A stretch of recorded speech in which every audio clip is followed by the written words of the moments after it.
3, 2, 1. Practical Satisfied. effects are cool. What? Practical effects are cool. Just generally speaking, that's your first impression of the movie? That was the thing that just came to my head. Okay. Yeah. Okay, so practical effects are cool. Yeah. They're great. That was awesome. Because here's the thing with practical effects. It doesn't matter whether or not they look real. Because that's kind of not the point. They're just great. If you were to have effects that looked as bogus as the ones in the 1981 Evil Dead did, except they were computer generated, it would be an unwatchable movie. Yeah. Right? Like if you had computer generated effects that looked as fake as the practical effects in Evil Dead did, it would not be a good... see the third part Hobbit movie, if you don't believe The me on third that. part Hobbit movie? Yeah. Okay. It's some of the worst CGI I've ever seen in like a I did not large like any budget of those film. movies. I mean, it's absolutely All- terrible. I Really, thought- all of them have all of horrible them. CGI. Yeah. I thought all of them were horrible. They're pretty terrible, yeah. And dude, I was so happy watching this movie from Yeah. start to finish. Yeah. I was just happy. I was satisfied. I had a fucking smile on my face. Like so speaking of Terrifier, when I was watching the Terrifier, we were all together, so it was kind of fun just being together watching a movie that was that ridiculous and horrible. But even then, there were parts, toward the end where I was like, okay, let's wrap it up. Mm-hmm. You know how some movies are like that, Sure. where you're kind of, you kind of start looking at your phone and go, okay, no, I'll watch the movie. And you just kind of, it's dragging on. This movie had none of that. Like, I felt like it was 30 minutes. And I loved it. Definitely.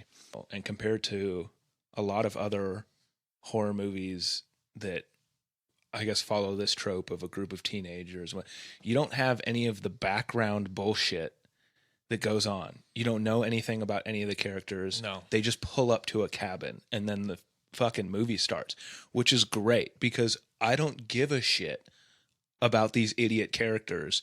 And the movie is self-aware enough to know that I don't need to care about this woman that's going to get raped by a tree. Like, I don't need to know anything about her dreams, hopes, or aspirations for that to impact me in a visceral way. When she got raped by the tree, Yeah. people say there are jaw-dropping moments. My mouth opened. Yeah. My jaw literally dropped when that started happening because it took so long. And so I was like, oh, she's about to get wrapped up and like they're about to strangle her. And then when all of a sudden you see the one little stick that's kind of shaking and looks like a tree boner, my mouth literally opened and jaw was dropped throughout that entire scene. Couldn't believe it. Oh, yeah, it's amazing. And even though they had no backstory on old Scott, like just the way that they were kind of portraying him, I was like, I just love this guy. Like, I hate him. Like, he would be really obnoxious to be around all the time, but I just love that they have that guy in this group of friends. Right, which is great. And that movie just goes to show, even though it came out in 1981, something that most films that are in that genre haven't figured out since then, which is that you just don't need all those establishing scenes where you establish your characters outside the context of the story before they go into the story. It's just not necessary. You can do it with very quick dialogue and action that the characters do once they're inside the story. Right.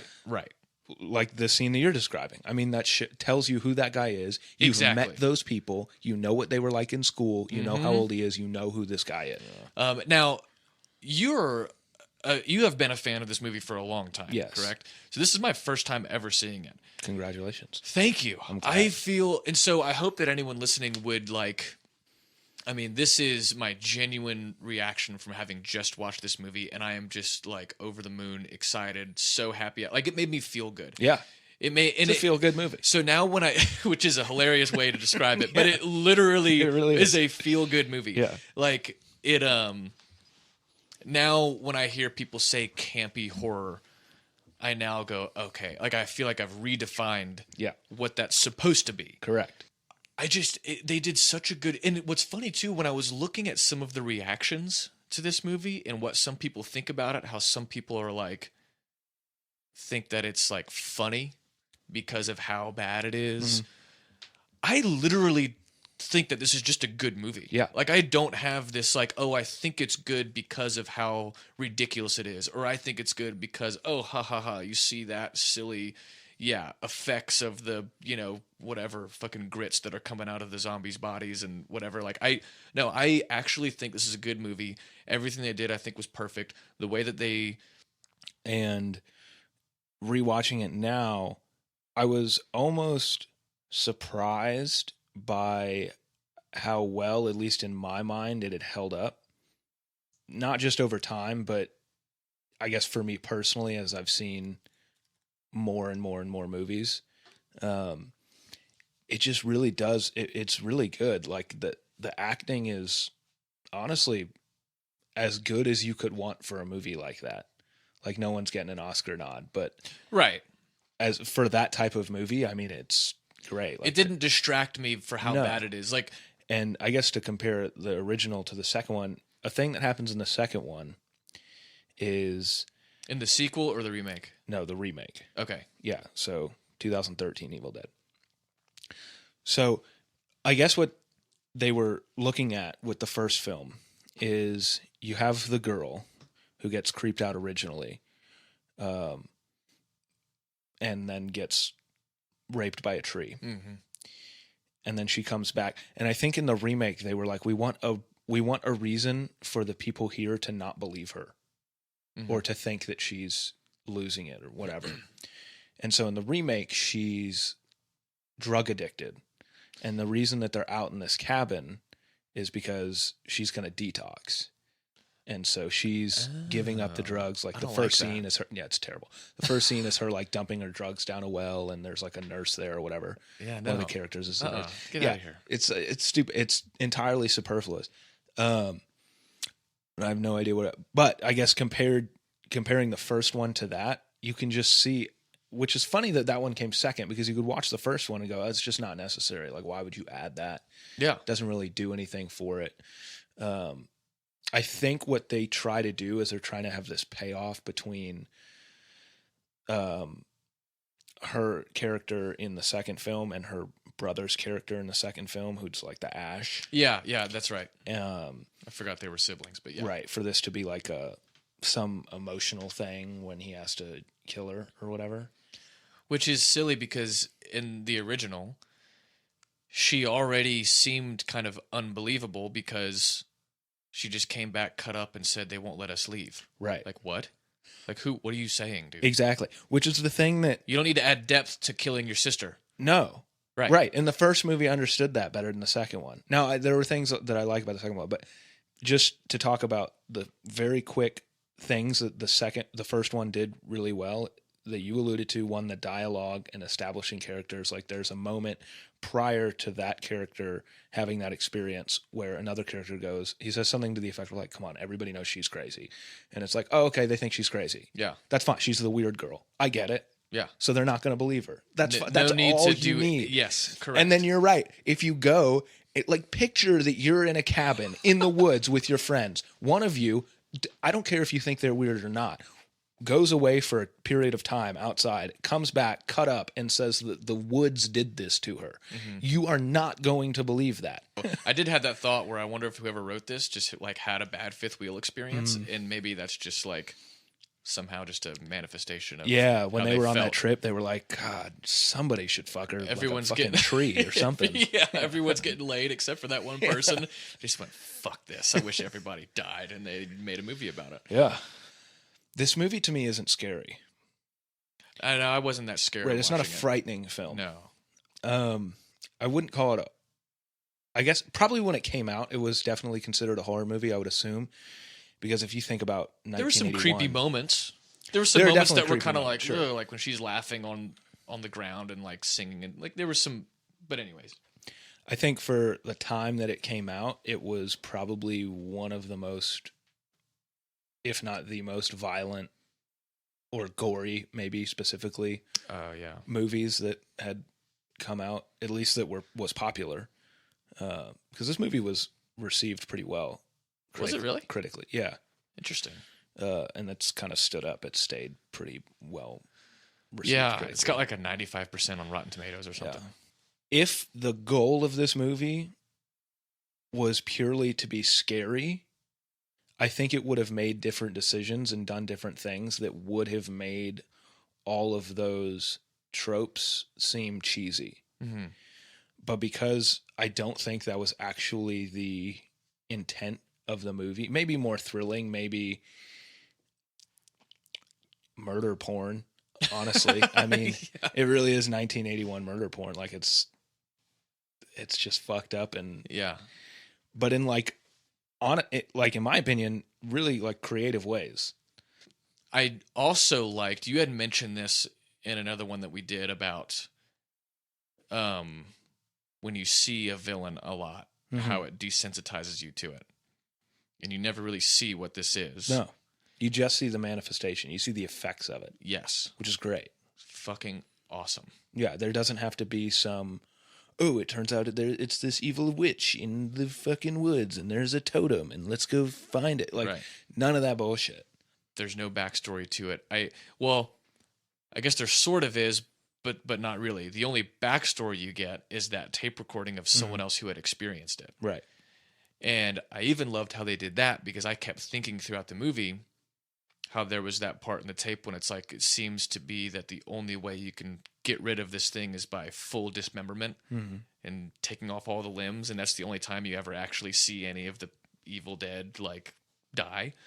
But that was a cool scene too, when they found that and then the girl gets really creeped out and then he keeps playing it and yada, yada. Like it's just, and even those scenes too were like, yeah, the effects and you see the kind of glowing leaves waking up from the incantation or whatever. Like, I don't know, like I could see how someone would say that that's really cheesy, but I fucking loved it because none of it seemed out of place with the rest of the movie.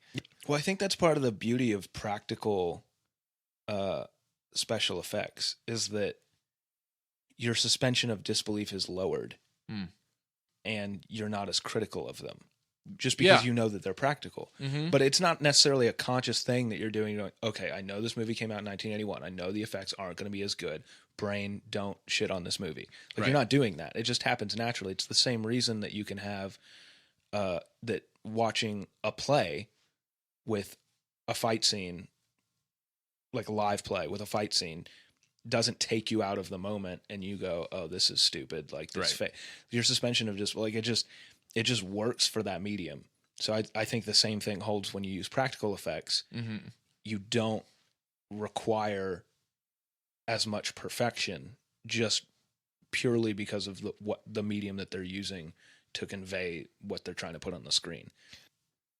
I will say the parts that actually were kind of scary, and I can be a pussy with horror movies sometimes, like to where other people might go, seriously, dude? Like I've watched like The Conjuring like through my fingers like multiple times. Really? Yeah, it's bad, dude. I can like bad. Like Okay. the sequel to The Conjuring with the nun. That's the sequel, right? That's the second one. Did you see that? Are you talking about The Conjuring Part 2 or are you talking about The Nun? Oh no, The Conjuring Part 2. Okay, yeah. And the nun was the villain garbage or whatever. But okay, dude, Adrian is kind of like me, a friend of ours, Adrian, for anyone who doesn't know. Hey, Adrian. When he saw that movie before me, and he's like me with certain scary movies, and his only review of it before I saw it is he said, dude, I just wanted it to stop. Wow. And when I watched that movie, the Conjuring Part 2, I just wanted it to stop. Is Part 2 scared the fuck out of me. Really? Oh, and I loved this too. How at one point when he was burying her, how they were doing he would look and she would close her eyes. Yeah. He'd look away and she opened it, going back to when they did that, earlier on. A little shit like that. I was like, that's just really well done. Yeah. Like awesome. But I did think that her going back and forth, I was like, that's fucking creepy. And then the other thing that was scarier to me was when he had to go back down into the dungeon for the shotgun shells. And then like the projector came on, the blood coming from the pipes. Like that, I was like, it really ramped up there for a second. And the music kicks on where I was like, oh shit. And I was like, it kind of got me a little bit.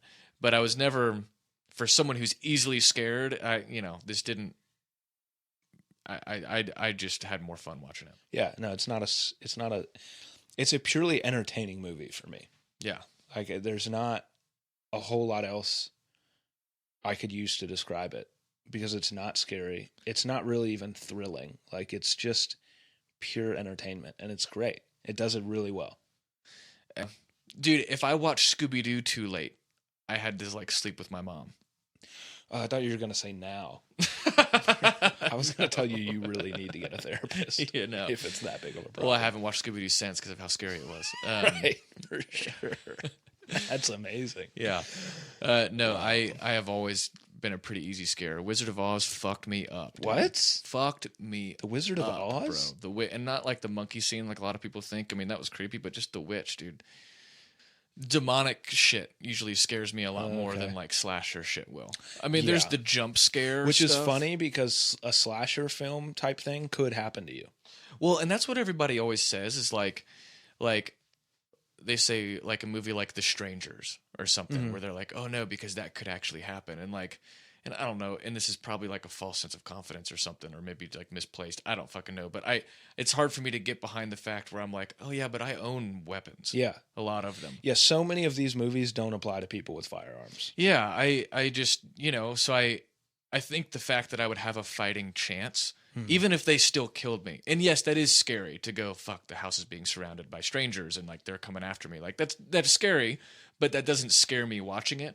But like demonic kind of possession type movies where like there's nothing you can do and it's just like something, supernatural that's going on.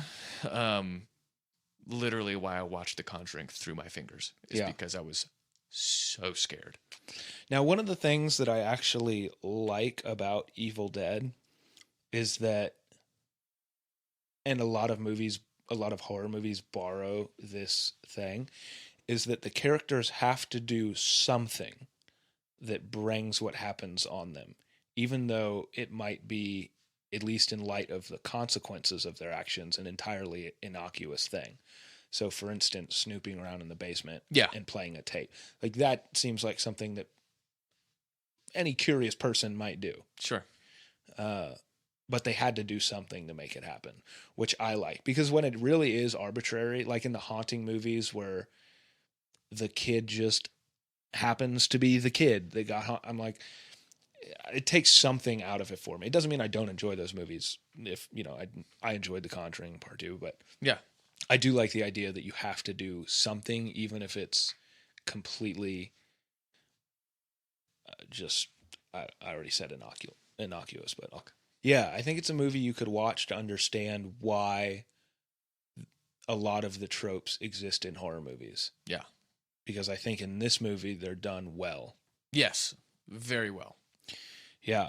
I think my parting thought would be, if you're eating Panda Express Kung Pao chicken mixed with fried rice, don't eat it during the last scene when he burns the book and then all the zombies disintegrate, because it will be an upsetting experience for you. Yeah. Realistic. One thing I will say about the second one that should be said is a girl is trying, like, it seems that it's spread by bodily fluid, and she gets like bit on her arm and she can like see it moving up her arm. And so she takes a turkey carver, like one of the electric ones they use on Thanksgiving, and just saws her arm off at the bicep. Cool.